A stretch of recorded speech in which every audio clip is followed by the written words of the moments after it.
아유, 감사합니다. 서수님 매너에 억수로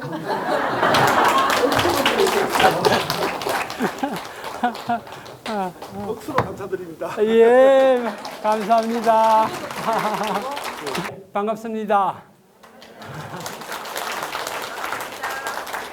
예, 한 달에 한 번씩 뵈니까 저도 빨리 마지막 주가 오기를 기다리시는 때가 있어요.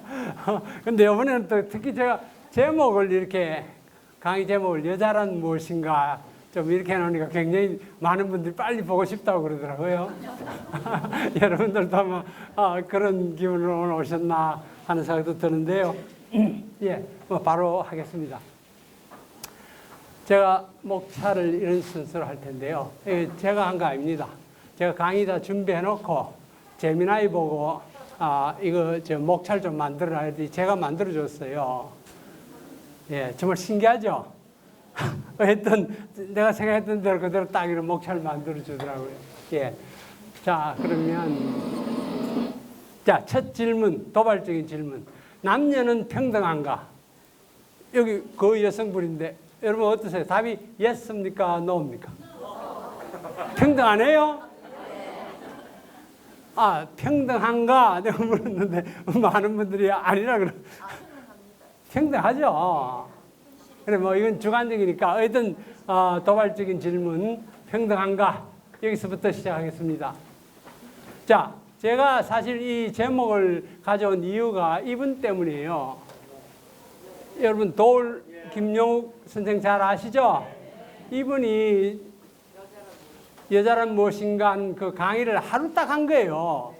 그리고 그걸 책으로 쓴 책이 이겁니다. 근데 이게 1985년이라서 이분이 하버드에서 박사 받고 고려대학에 와서 고려대학에서 강의를 이제 시작했을 때 그때 당시에 굉장히 센세이셔널 했거든요. 화제성이었다 이 말.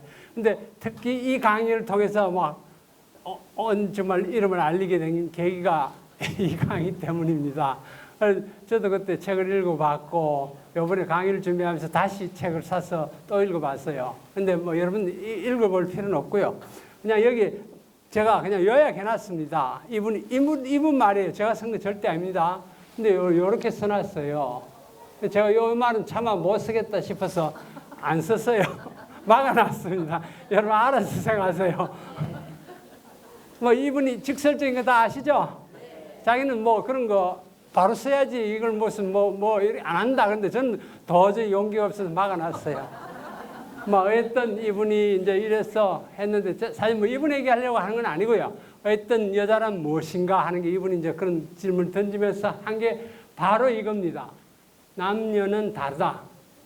남녀는 평등하다. 이 두 개의 말이 같이 갈 수 있는가? 자, 아까 제가 처음에 그랬죠. 남녀가 평등한가? 그럴 때 여러분들 중에 그렇지 않다. 또 어떤 분은 그렇다 했는데 이 두 개의 명제를 두고 남녀는 다른가?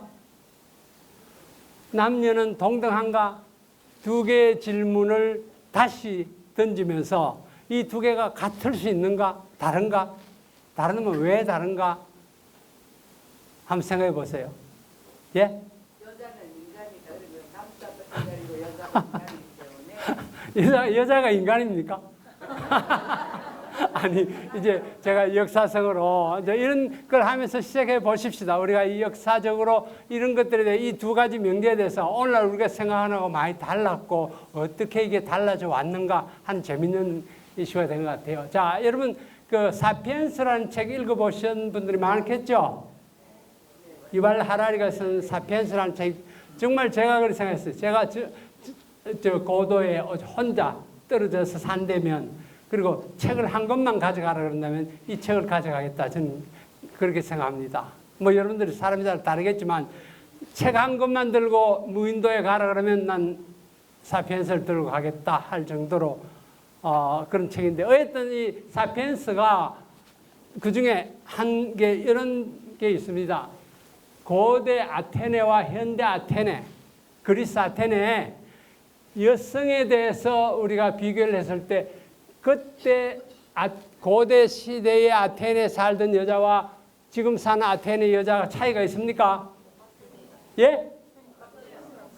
똑같죠?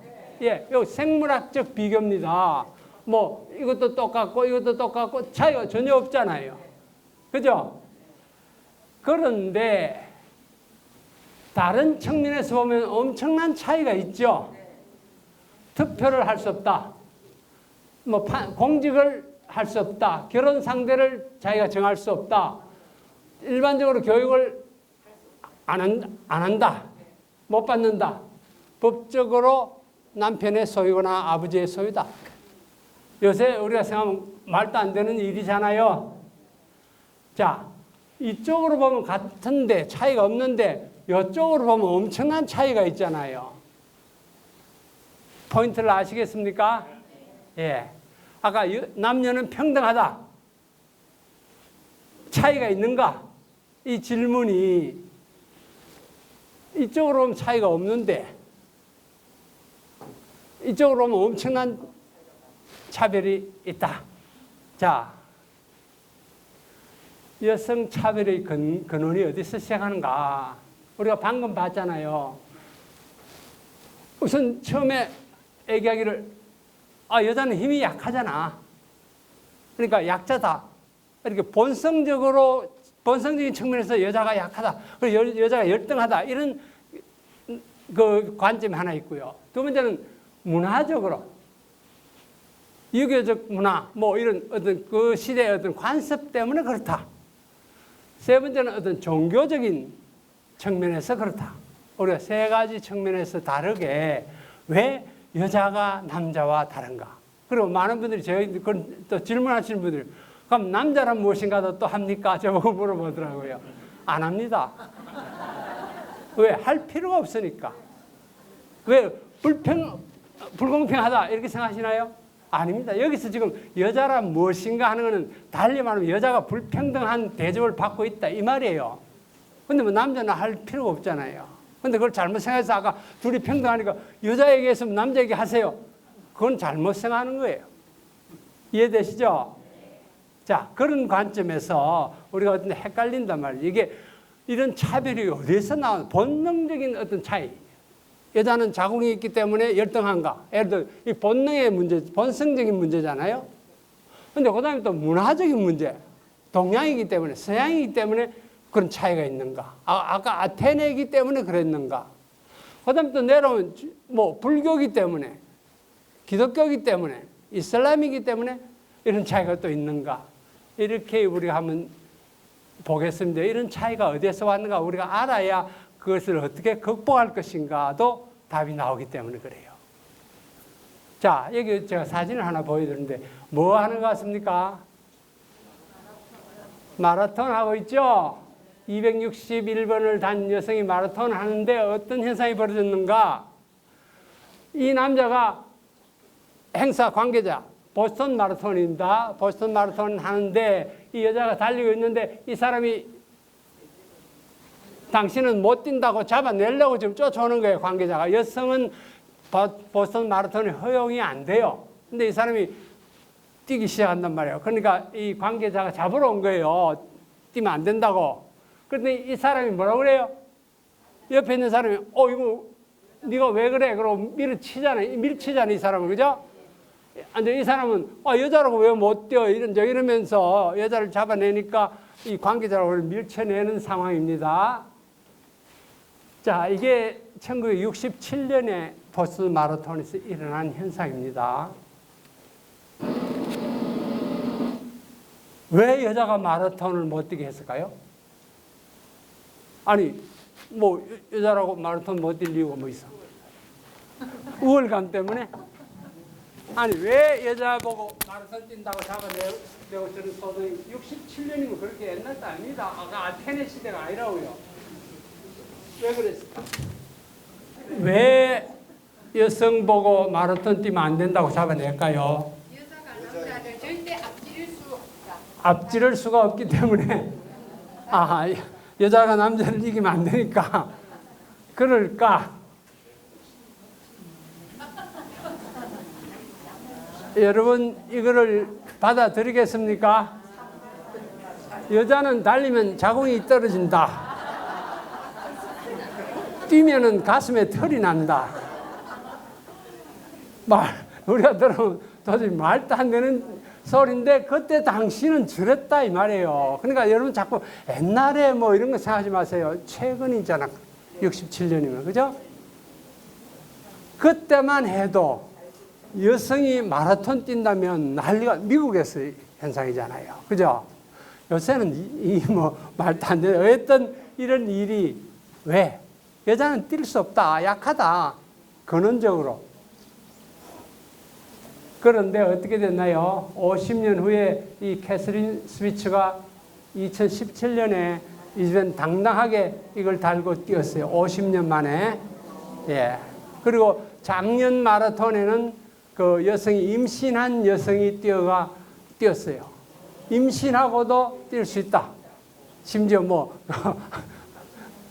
임신한 여성도 장현대에서 뛰었거든요.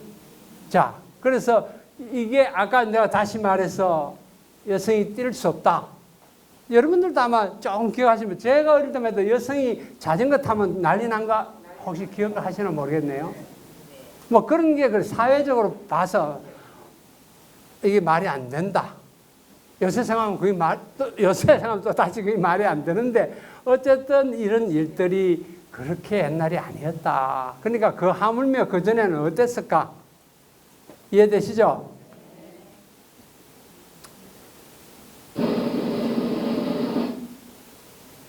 동서양을 비교했을 때 어느 쪽이 성적 평등에 있어서 좀 더 나을까요, 상황이? 여러분 생각에 동서양을 비교했을 때 여성 평등이라는 개념이 어느 쪽이 좀 더 강하게 여성 평등이 유지되고 있다고 생각하나요? 예? 동양이야, 서양이?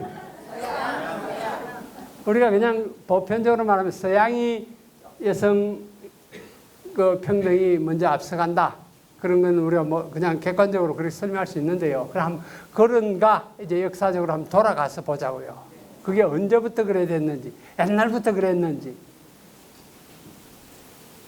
객관적인 지표로만 요새 와서 본다면 당연히 서양이 앞섭니다. 서양에는 수상도 나오고 의회 구성 보면 여성들의 비율이 압도적으로 높고 이런 걸 보면 서양이 여성의 권리가 앞선다는 건 뭐 두말할 필요가 없으면 맞아요.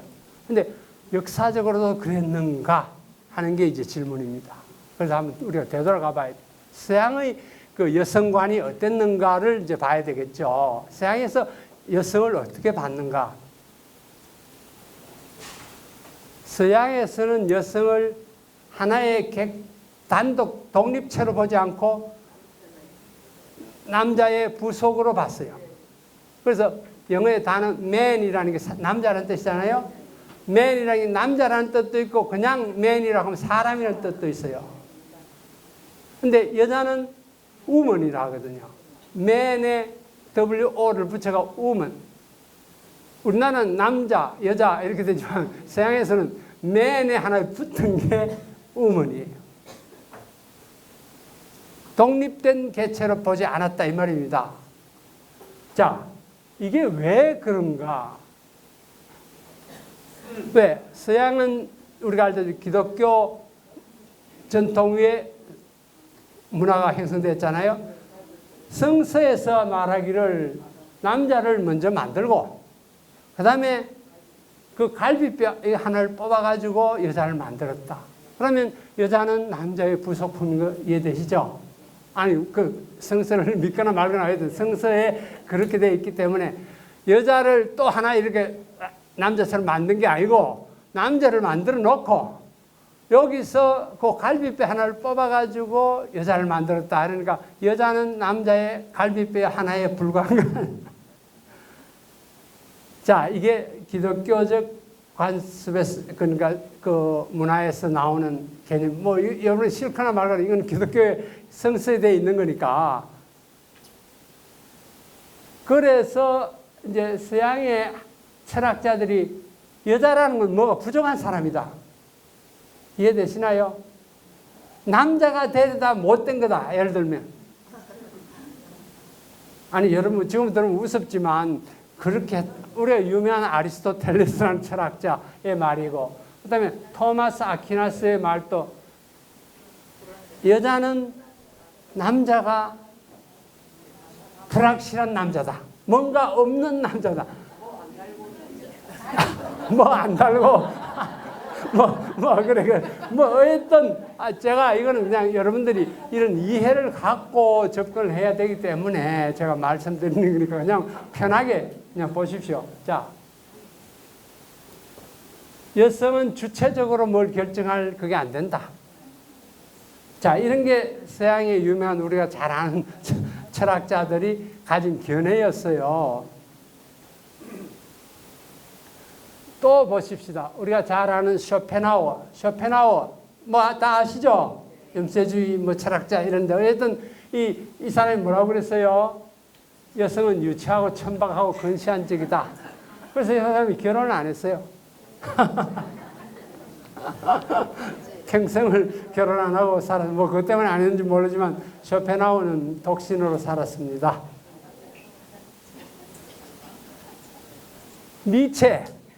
니체는 그랬어요.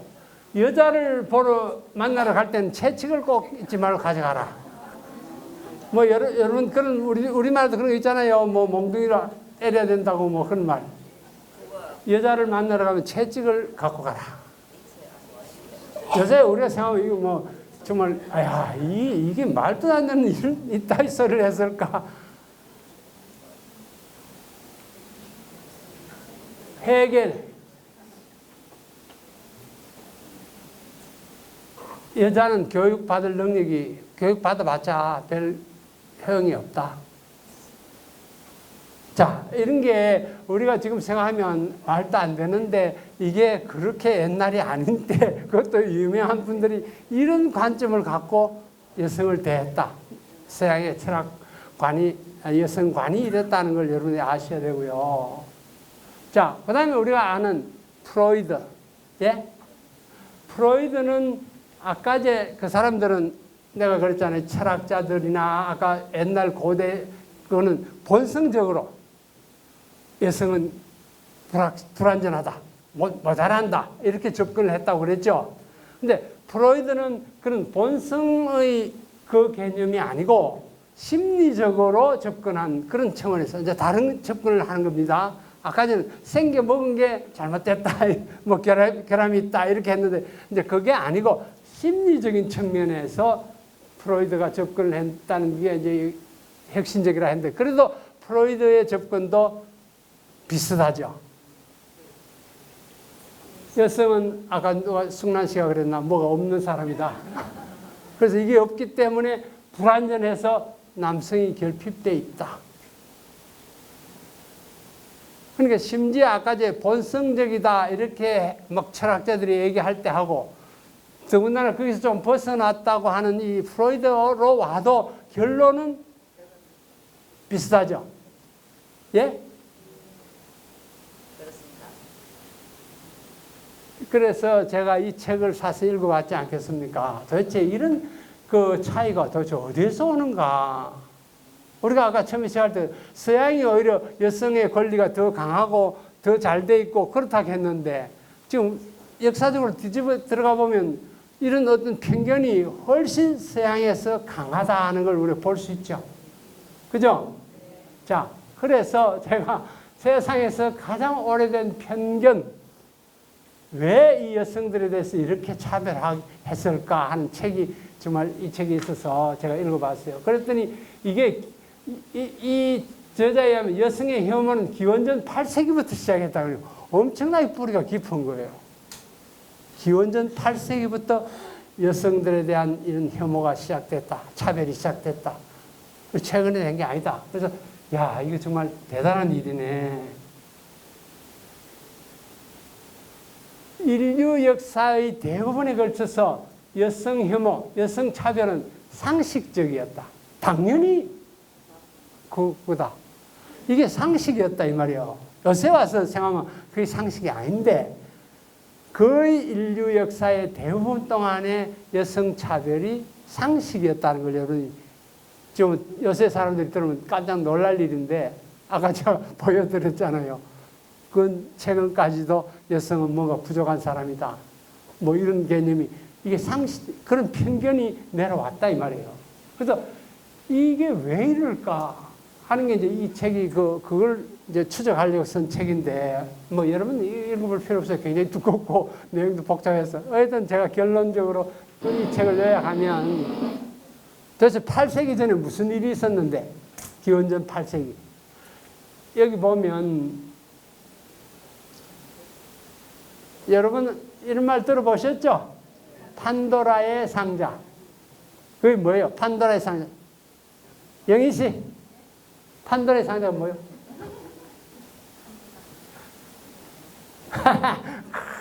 뭐 보석 상자 같은 건데. 이게 비밀의 사장이 표현하기가 이게 오묘무효한 건기시한 뭔가가 나오는 상자. 예, 여러분 다 이 말 들어봐서 다 개념적으로 알 텐데 설명하라 그러면 지금 잘 못하잖아요. 아니 뭐 영희 씨를 우리가 하는 게 아니고 우리가 다 판도라 했을 때 그 말 판도라의 상자 뭐 이런 건 다 들어봤는데 그게 정확히 뭘 의미하는지, 바로 판도라에서 상자에서 여성 혐오가 시작됐다. 그건 처음 들어보시죠? 판도라의 상자에서 여성 혐오가 시작됐다. 그게 아까 기원전 8세기라는 게 그 얘기입니다. 그리스 신화에서 벌써 여성 혐오가 들어가 있다. 자, 그게 왜 판도라가 갑자기 여성 혐오와 관련되는가? 여러분들 다 아실 거예요. 프로메테우스라는 사람이 하늘에서 불을 훔쳐가지고 인간에게 줬다. 뭐 이 그리스 신화인데요. 그래서 신의 영역에 있는 불을 인간에게 갖다 줬단 말이에요. 근데 제우스, 신 중에서 제일 높은 사람이 제우스 아닙니까? 제우스가 엄청 화가 났어요. 이 불을 인간에게 갖다 줬으니까. 그래서 제우스가 복수를 해야 된다. 프로메테우스인데. 복수를 하려고 여자를 만들었어요. 그 여자 이름이 판도라예요. 복수하려고 여자를 만들었다. 그 여자가 판도라. 그 판도라에게 상자를 하나 주면서 이거 절대 열지 마라 그랬어요. 근데 나중에 열 걸 알았죠. 그 속에 이제 아까 복수하려고 만든 거니까. 근데 이 프로메테우스의 동생이 판도라가 보니까 너무너무 예뻐서 그냥 덜컥 결혼을 했네. 결혼을 했는데 이 판도라가 그 열지 마라 한 상자를 열었단 말이에요. 판도라의 상자를 여니까 어떻게 됐어? 그 속에서 온갖 악한 것이 나왔다.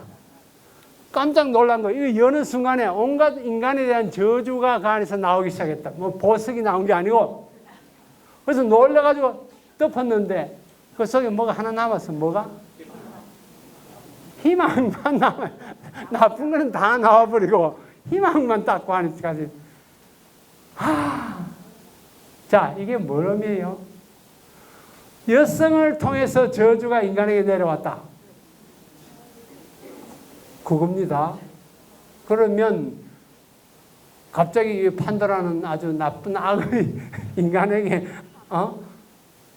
이런 나쁜 것을 가져온 여자잖아요. 물론 제우스가 만들었긴 하지만 여자를 통해서 세상에 벌을 줬으니까.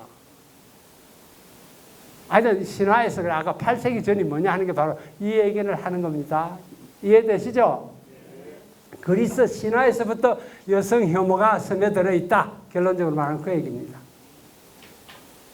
자, 이번에는 이제 기독교로 가보십시다. 기독교의 구약, 신약이 두 개의 경전이 있는데 제일 구약에서, 그러니까 기독교의 처음 시작하는 게 창세기인 건 다 좀 아시죠? 그죠? 창세기 그것도 제일 1장 다음 2장. 1장은 천지 창조. 하나님이 이 세상을 만들었다 하는 게 1장에 있고 2장에 가면 하나님이 인간을 만든 얘기가 나와요. 아담을 흙을 가지고 만들었다. 근데 아담을 만들고 보니까 여기 사람이란 아담입니다. 아담이 혼자 있는 게 좋지 않더라. 혼자 있는 게. 그래서 이거를 위해서 내가 돕는 배필을 만들어야 되겠다. 아까 그래서 갈비뼈를 뽑아서 여자를 만들었다.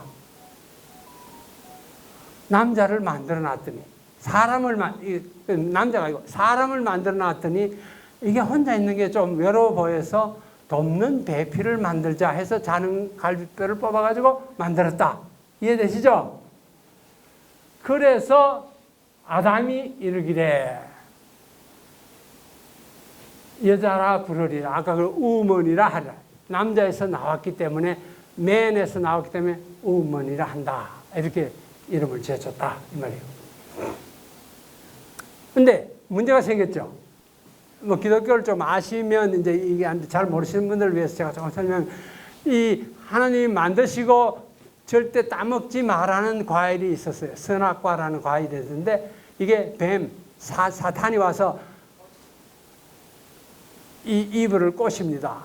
저걸 먹으면 하나님이 먹지 말라 했지만 먹으면 네 눈이 밝아져서 네도 신같이 될 것이다. 그래서 먹으라 그래. 그래서 이브가 그걸 따먹어요. 따먹고 자기 남편에게도 하나 줘요. 먹으라고. 그래서 남편도 그걸 먹었어요. 그럼 하나님이 먹지 말라는 걸 얘들이 따먹었어. 그래서 신락은 낙원에서 쫓겨나잖아요. 쫓겨나면서 하나님이 그들에게 벌을 내리죠. 어떤 벌을 내리나? 여성은 무슨 벌? 해산의 고통, 애 놓는 고통을 하나님이 벌로 줘요. 남자에게는 무슨 벌? 평생 일해야 하는 벌. 그래 하나님이 명령을 어긴 두 사람에게 벌을 내리는데 여자에게는 해산의 고통을 주고 남자에게는 일하는 고통을 줬다. 그리고 이제 고린도전서라는 건 신약입니다. 두 번째. 그러니까 아까 그 구약은 유대교도 그대로 믿기 때문에 유대교, 기독교, 가톨릭 전부 다 아까 구약을 믿죠. 그다음에 신약으로 넘으면 이건 유대교는 안 믿지만 이제 가톨릭과 신교는 믿는데 여기에 보면 이렇게 돼 있어요. 남자는 하나님의 형상과 영광이고 여자는 남자의 영광이다. 순서가 여기 계급이 낮죠? 계급으로 치면 요것이 밑에 있으니까. 그러면서 여자가 남자를 위해서 지음을 받았다. 이게 아까 창세기에 나왔잖아요. 사람이 혼자 있는 게 그러니까 돕는 배필로 만들었으니까 여자는 남자를 위해서 만들었다 이 말이에요. 자, 이런 기독교적 크리스찬 문화에 있는 서양의 문화에서 당연히 이렇게 바뀌었죠. 여성에 대한 관이 이렇게 굳어지지 않겠습니까? 왜? 이건 뭐 그 사람들이 믿는 그 경전에 나와 있는 거기 때문에. 그 다음에 뭐 말할 필요도 없이 이슬람도 같아요. 왜? 이슬람도 앞부분은 똑같은 뿌리에서 나왔기 때문에 그대로 받아들였어요. 즉 뭐냐? 여자가 죄를 짓고 그거를 남자로 하여금 죄를 짓게 만들었다 이겁니다. 그리고 그 고통을 해산하는 고통을 받게 되고. 이분 아세요? 다 아세요? 요즘 뭐 잘 안 나오니까 모르. 예전엔 굉장히 유명했잖아요, 그죠? 이분이 하는 게 아우성이 뭐지? 아름다운 우리들의 성. 예, 뭐 하여튼 뭐 성교육 그 하는 분인데 이분이 한 말 중에 제가 제일 기억에 남는 게 하나 있어요. 강의를 엄청 많이 다녔잖아요, 그죠? 근데 갔더니 어떤 그 분이 남자분이 이렇게 질문하더래요. 애 낳는 게 그게 아프다는데 그게 이빨 뽑는 것만큼 아픕니까? 이렇게 물어봤다는 거예요. 뭐 여러분들은 어때요?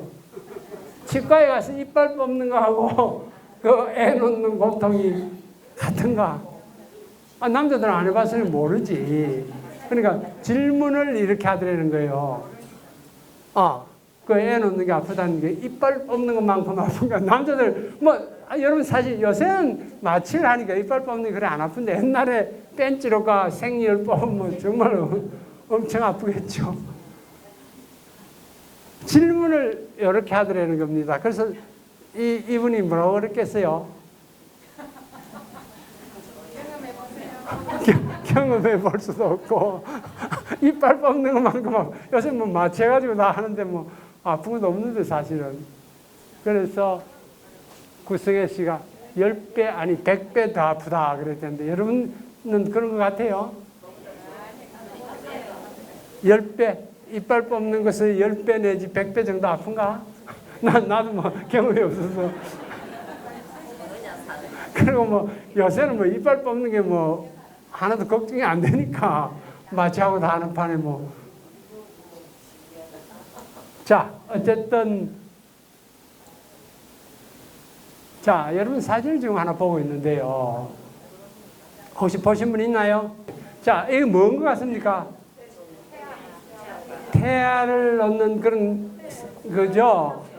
근데 이게 지금 현재가 아니고 350년 전에 아기를 낳다가 아기가 아직 낳지를 못하고 그냥 이 자체가 저기 죽음에 이르게 돼서 이 젊은 여성이 그래서 아기가 나오지를 못한 상태에서 묻었는데 그게 미라로 발견이 된 겁니다. 근데 하여튼 뭐 조사를 해보니까 영양 상태나 이 부유한 집의 젊은 여성인데 어쨌든 지금 아기가 나오다가 목이 걸렸잖아요, 그죠? 그래서 이게 뭐 그때 당시는 어떻게 처리가 안 되니까 이대로 다 죽은 거예요. 그래서 이걸 묻었는데 어떤 시신이 아까 말했죠 미라가 되어 발견이 됐다. 그래서 참 끔찍스러운 그런 사건인데 제가 왜 이걸 얘기하냐? 얼마 전까지만 해도 애 놓다가 죽는 분들이 많았어요. 더군다나 조선시대나 이런 때는 애 놓는다는 것은 죽음을 각오해야 되는 겁니다. 그죠? 항생제나 이런 것도 없고, 뭐 마취제는 더군다나 없고, 뭐 보시면 알지 않습니까? 그런 상황에서 애를 놓는다는 건 거의 죽음을 직면할 수 있는 그런 위험한 일들이라 해요. 뭐 그렇다고 해서 애를 안 놓을 수는 없지만, 하여튼 정말 위험한 그런 놓다가 실제로 많은 분들이 돌아갔어요. 100명당 60년대만 해도 100명당 하나가 사망할 정도였으니까 하물며 예전에는 뭐 그 비율이 훨씬 높았지 않겠습니까? 참 위험한 일이죠. 좋은 시절에 나신 걸 감사하세요. 자, 그래서 제가 다시 이제 아까 근원적인 질문을 돌아가서 그럼 저게 인간이 지은 죄 때문인가? 아까 저 그랬잖아요. 이런 산고가 하나님이 벌로 내렸다. 이게 하나님의 벌인가? 여러분들 어떻게 생각하세요?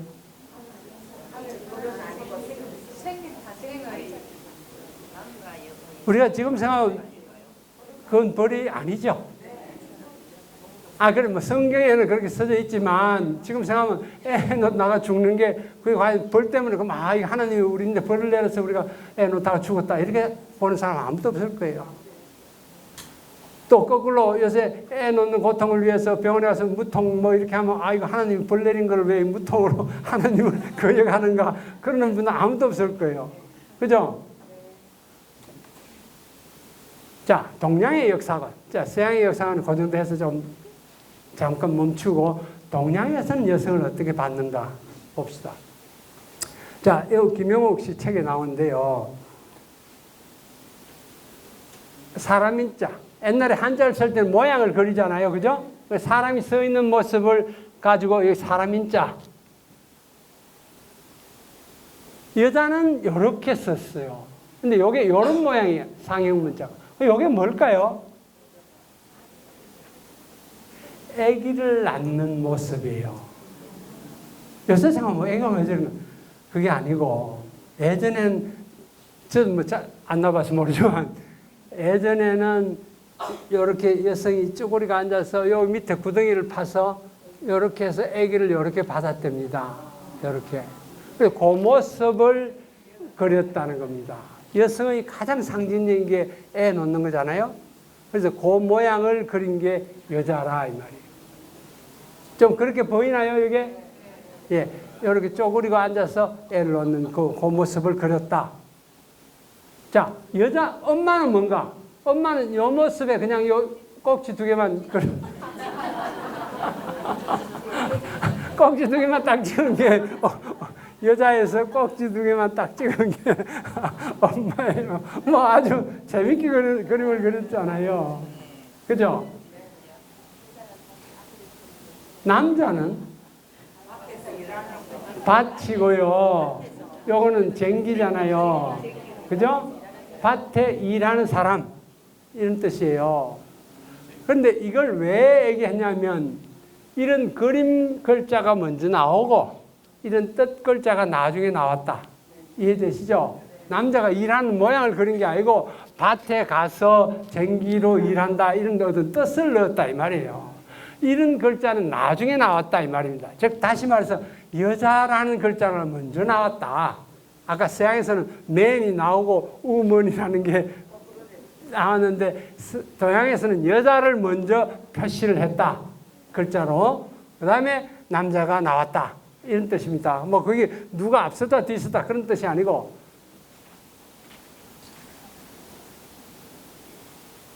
지난번에 제가 터키를 방문을 갔을 때 그중에 그 아나톨리아 문명 박물관이라는데 갔더니 이런 게 있어요. 이게 기원전 6천년경이니까 지금으로 한 8천년 전에 만들어진 그런 토기 형상이에요. 혹시 다음에 터키에 가시면 볼 기회가 있을 텐데 이 그림을 자세히 보면 어떻게 생겼나요? 굉장히 풍요로운 여성을 그렸죠.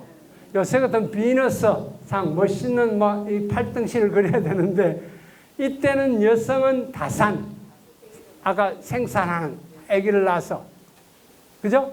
근데 그걸 상징해서 풍만한 여성을 그렸죠. 그래서 가슴도 크게 그리고 했는데 이게 이제 여기서 가만히 보면 여기에 보면 아기 같은 얼굴이 있어요.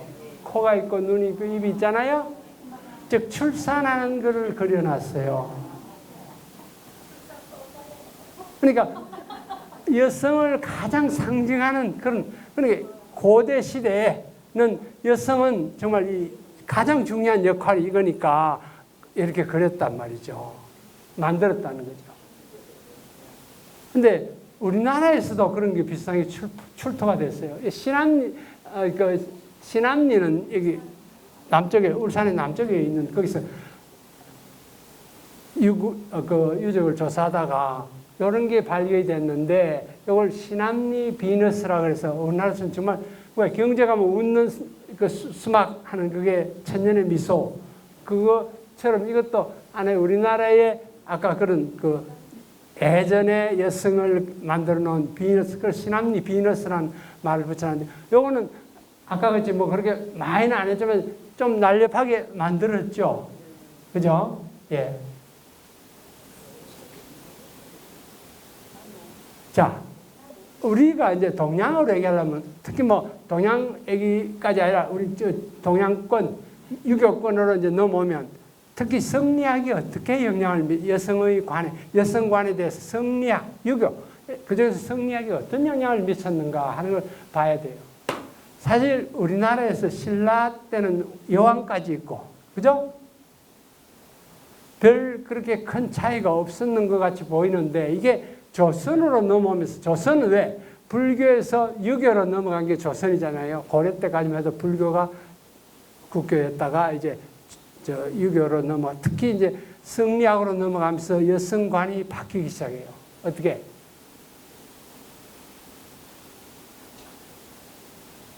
성리학에서는 가문이 중요시되고 제사가 중요시되고 이러다 보니까 장자라는 개념이 나오고 가문을 이어야 되고 대를 이어야 되고 이런 게 나오니까 자연히 남성 위주로 모든 사회가 구성될 수밖에 없다.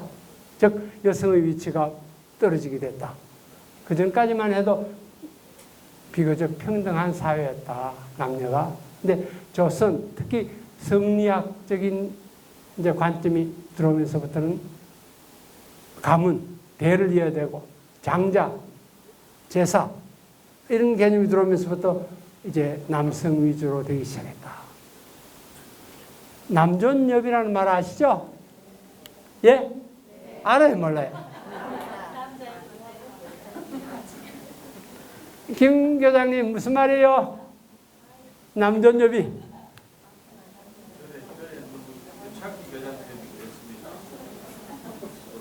법에 제의할 때 남존, 여비. 남자의 존재 이유는 여성의 비를 받습니다.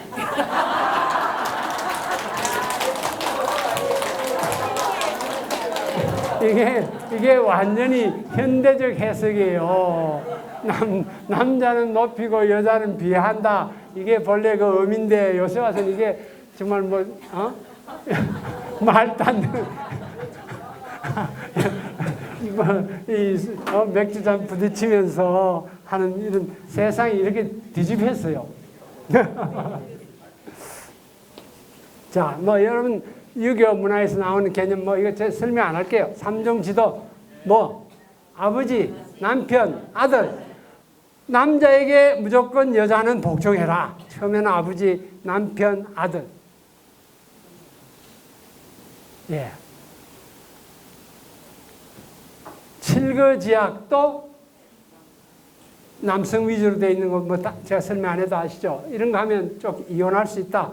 이게 다 남자 위주로 되어 있다. 이게 다 어디에서 나왔느냐? 서양 그 유교 철학, 성리학 쪽에서 나왔다. 근데 요 최근에도 여러분 아직도 이 서방님 이런 말 쓰세요? 남편 동생 보고 서방님 하세요? 아가씨, 서방님. 그렇게 맞아요. 근데 요새 이제 젊은 애들은 말도 안 된다 이거 무슨 서방님이고 와가지고 우리 집 내 동생인들은 그래 안 하면서. 근데 요즘 이런 것도 지금 아니다. 우리 세대에도 이렇게 하잖아요.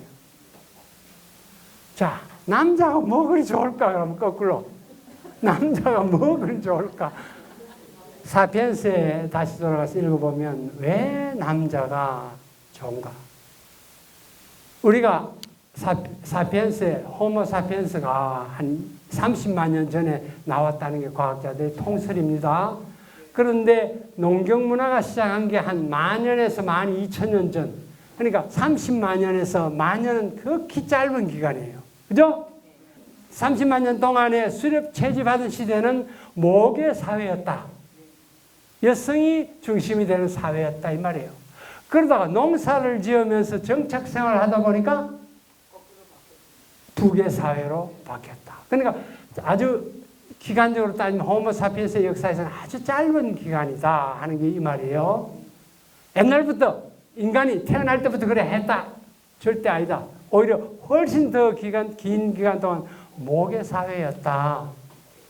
그러다가 농사를 지으면서 정착하다 보니까 북의 사회로 바뀌었다. 북의 사회가 되다 보니까 힘이 필요하니까 노동력이 필요하니까 남아를 선호하게 됐다. 거기다가 제사를 지내야 되고 대를 이어야 되고 이런 개념이 들어오다 보니까 점점 더 남성 위주로 갔다. 그러니까 역사로 보면 이게 그 긴 게 아니었다. 오히려 목의 중심이 자연스러웠다. 근데 이게 바로 여성을 차별하고 억압하는 근거가 되기 시작했다는 겁니다. 문제는 여기 있는 거죠. 그래서 둘이가 평등해졌다는 게 아니고 이것 때문에 여성을 억압하게 되고 여성이 열등하다고 보게 되고 이렇게 됐다 이 말입니다. 자, 이게 뭐예요? 누구예요? 제 이름입니다.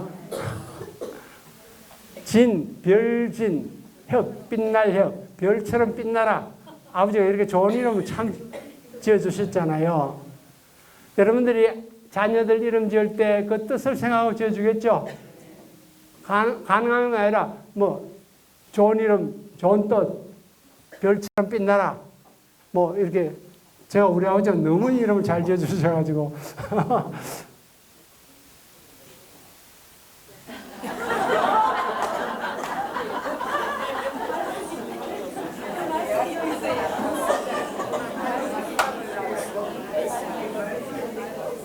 제발 딸 좀 그만 낳으라고 끝순이라고 했대요. 그 다음에 또 낳았다고 또 순이라고 했대요. 외숙이는 외가에서 낳았다고 외숙이라고.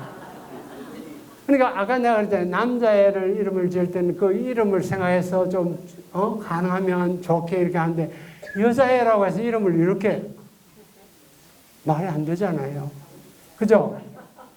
아니 딸도 뭐 예쁘게 뭐 미숙이 하든지 아니면 뭐 이렇게 좀 예쁘게 지어줘야지 왜 끝순이 뭐 말순이 좀 그렇죠. 이게 이제 남아선호 사상인데요.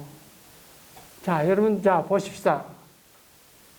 제가 하나 찾아보니 이런 게 있더라고요. 말자를 붙이는 이유는 그만 나라. 그 다음에 종자 붙은 것도, 예. 딸 좀 그만 나라. 이런 식으로 해서 이름을 종순이, 말숙이, 말순이, 말려, 뭐, 이런 말자, 이름을 좋게 지어줘야지.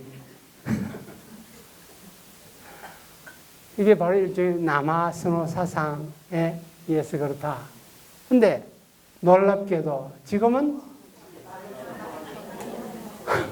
하나 놓으라면 딸이다. 이게 그것도 세계 1등이 한국이에요.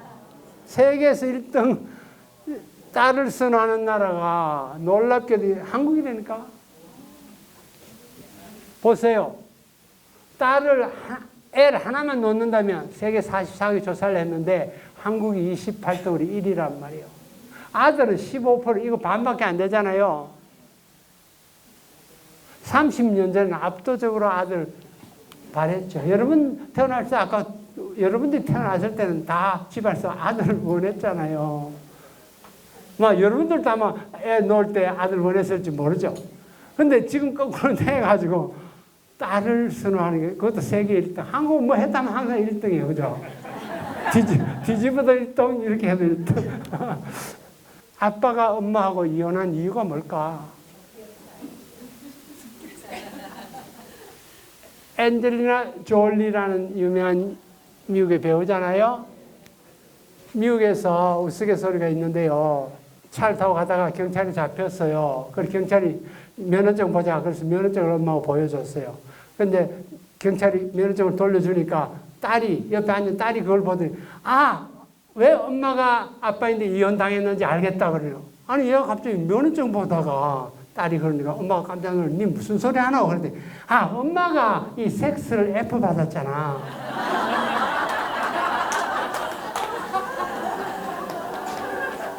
아니, 섹스를 A를 받아야지. F를 받으니 그런 사람은 안 되지. 우리나라 면허증은 이런 게 없습니다. 우리나라 면허증에 이런 거 안 적혀놨어요. 성별 안 적혀 있다고. 왜? 우린 주민등록번호만 보면 알잖아. 1, 남자, 2, 여자. 딱 돼 있으니 없는데 미국 운전면허증에는 이게 적혀 있어요. 이렇게. 섹스 해놓고 F. 남자는 당연히 M, 메일이라 이렇게 해야지. 하여튼 뭐 그래. 웃자고 하는 얘기인데 여러분 F 받지 마세요. 이분 아시죠? 참 애석하게 돌아가셨는데 강수현 씨, 그죠? 이 영화 보셨나요? 정말 열연을 해서 베니스 영화제 한국 최초로 여우주연상을 받을 만큼 열연을 했습니다. 저도 봤는데 정말 이분이 처녀로 돌아가셨잖아요. 근데 거기는 애 놓는 모양이 나오거든요. 근데 정말 애 놓는 연기를 정말 잘했거든요. 근데 참 처녀인데 어떻게 그렇게 애 놓는 연기를 잘했는지. 하여튼 뭐 여우주연상을 받았는데 제가 포인트는 그게 아니고요. 시바지가 뭔지 아시죠? 영어로 읽으면 확실해요. 서로게이트 웜이라는 건 자궁이라는 뜻입니다. 서로게이트하는 건 대리맘. 그런데 영어에서는 우음이라 그래서 빌린 자궁이라는 뜻이에요. 즉 뭐냐? 애를 놓고 싶은 양반이 부인이 애를 뭐 안 놓든 딸만 놓으니까 시바지를 들여가지고 애 놓으려고 하는 거잖아요. 그죠? 이해되시죠? 자, 여기서 제가 포인트가 뭐가 시고 뭐가 바지인가? 남자는 시, 여자는 밭. 이거 맞아요? 맞아요? 아니, 맞냐고 그러니 얘 자꾸 얘 하면 다 못 나가겠는데, 진도는. 여러분, 밭에 씨 뿌리 보면 알죠? 씨 뿌리잖아요? 물 주고 하면 자라잖아요. 그런데 우리 인간도 그러나요? 여러분 남편이 여러분에게 씨를 주면 여러분이 그걸 잘 키우나요? 아, 제가 이런 걸 설명해야 되나? 다시 해보죠. 아, 이게 완전 성교육하게 생겼는데. 자, 정자가 이렇게 들어가가지고요. 여기서 이제 이렇게 되면 여기 들어와서 여기 딱 한 마리만 들어가잖아요. 그죠? 딱 들어가면 여기 난자하고 만나가지고 이제 합의되면 애가 되는 건 다 아시죠? 즉, 씨가 들어간 게 아니고 반만 들어갔다. 안에 있는 난액과 밖에 있는 정자가 결합해야, 반반이 결합해야 하나의 씨가 되는데, 여러분 자꾸 씨가 밖에 있는 100%가 들어가서 반만 빌렸다. 지금까지 그렇게 생각해 왔단 말이죠. 너는 반만 빌려줘. 내 씨를 뿌리게. 절대 그게 아니잖아요. 반반씩 투자했고, 투자로 따지면 여성이 훨씬 많이 투자를 했죠. 지도 반, 나도 반 냈는데, 지는 반만 냈는데, 나는 이 밭도 내놨잖아. 그죠? 그러니까 기여도를 따진다면 여성이 월등히 많이 한 거죠. 반반씩 내가 투자한 게 아니고, 반반씩 내가 플러스 이만큼 더 낸 게, 내 자꾸 이거를 씨만 뿌렸다고 생각하는 거예요. 엉터리죠. 말이 안 되죠. 자, 여러분들도 이제 이걸 정확히 알고 있어야 이런 차이가 어디에서, 이런 걸 모를 때는, 아, 남자가 씨를, 사정을 해서 씨를 넣어줬고, 여자는 그냥 자궁에서 그 애를 키웠고, 그러니까 저 씨는 내 거야. 김씨 집안이야. 천만에. 그건 김과 박의 합작품이지. 자, 그러면 그 다음에 또 하나 이슈. 남자와 여자는 어떻게 결정되는가? 남자를 갖고 싶어하고 여자를 선호하고 좋은데, 그럼 그 결정하는 메커니즘을 알고 있어야 될 거냐? 어떻게 해서 남자가 되고 어떻게 되면 여자가 되고, 그냥 제가 하나 가르쳐 드릴게요. 저기 주황계우에 가면 이 아들바위라는데, 여기에 돌을 던져 돌이 얹혀지면 아들을 낳는데요. 그러니까 딸 놓고 싶으면 돌이 떨어지게 놓으면 되겠지, 거꾸로. 근데 그 돌도 그냥 놓는 게 아니라 치마 밑으로 해가 이렇게 해가 돌을 탁 던져가 그 위에 올라가야 그게 아들을 얻는다는 거예요. 근데 여기 가보면 돌이 많이 올라 있거든요. 자, 이게 다 뭘 의미하는가? 그렇게 원하는데 이게 뭐 남자가 어떻게 생긴지 모르니까. 그죠? 제가 비법을 가르쳐 드릴게요. 아들 낳는 방법 가르쳐 드릴게요. 자, 아니, 저기 뭐 딸 놓고 싶으면 이거 거꾸로 하면 되니까 간단해요. 왜? 찬스는 2개밖에 없으니까 딸 놓고 싶으면 이거 반대로 하면 돼. 자, 그럼 어떻게 하는지 봅시다.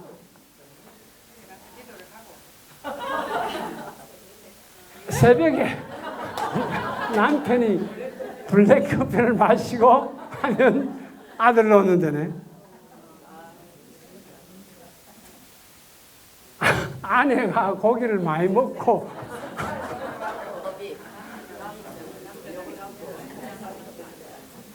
뭐 이런 하여튼 자기 나름대로 비법이 다 있어. 이렇게 하면 아들은.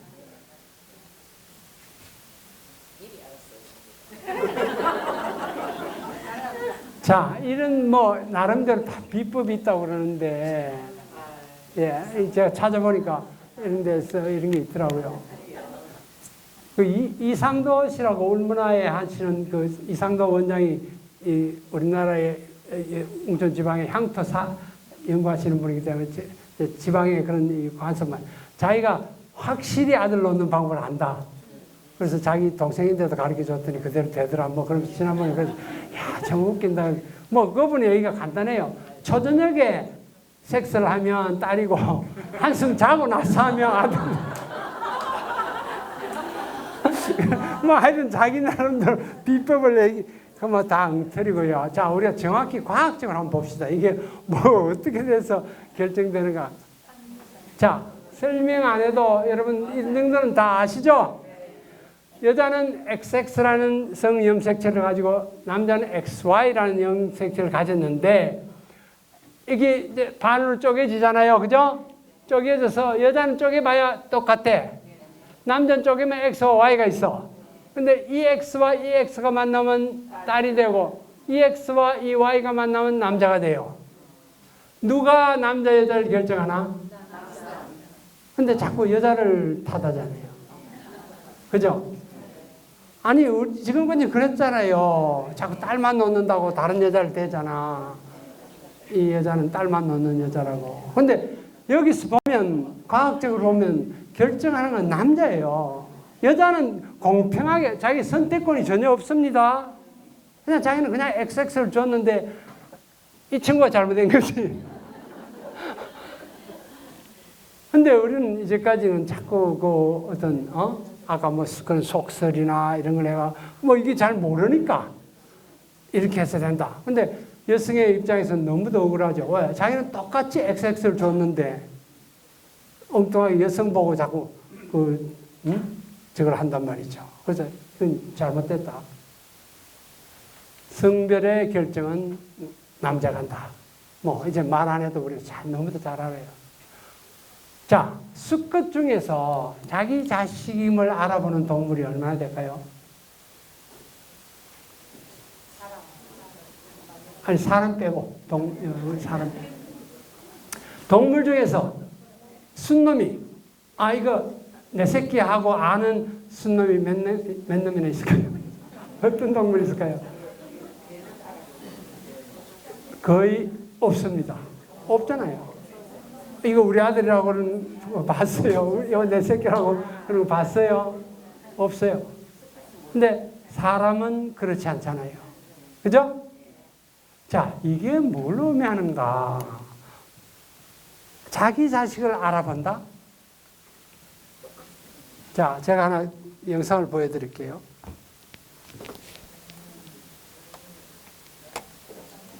주권을 위해 목숨을 걸고 싸우는 해외한 코얼리션은 쫓겨나거나 죽게 도전자 코얼리션이 싸움에서 이겨서 새로운 프라이드를 차지하며 향후로 할 일은 암사자들과 짝짓기하는 일입니다. 그런데 여기서 문제가 생깁니다. 암사자들은 보통 새끼를 기르고 있을 것이고 포유류의 특성상 새끼를 기르고 있는 중에는 임신하지 않습니다. 그래서 수사자들은 프라이드의 모든 새끼를 제거합니다. 암사자들도 물론 격렬히 저항합니다. 하지만 수사자 한 마리의 전투력은 암사자 두 마리 반으로 평가됩니다. 암사자들이 이겨낼 수 있는 상대가 아닙니다. 가끔씩 격렬히 저항하는 암사자가 함께 죽기도 합니다. 뛸 수 있을 만큼 큰 새끼들을 달아나는 경우도 있지만 아프리카의 야생에서 기른 동물은 조금과 다르지 않습니다. 일부 어미들은 새끼를 데리고 달아나기도 합니다. 하지만 비애미의 사례처럼 암사자 혼자서 새끼를 키우기도 쉬운 일이 아닙니다.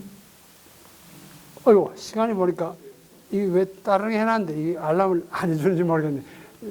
자, 요거만 그 다음에 여기서 해서 한 10분 쉬고 하겠습니다. 자, 이런 거 보셨죠?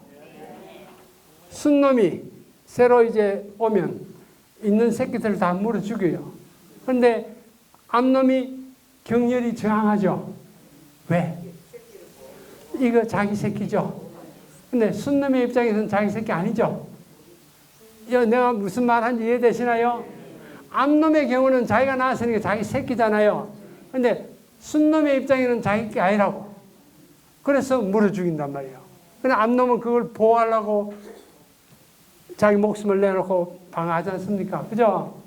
자, 여기서 마치고 10분 후에 하겠습니다.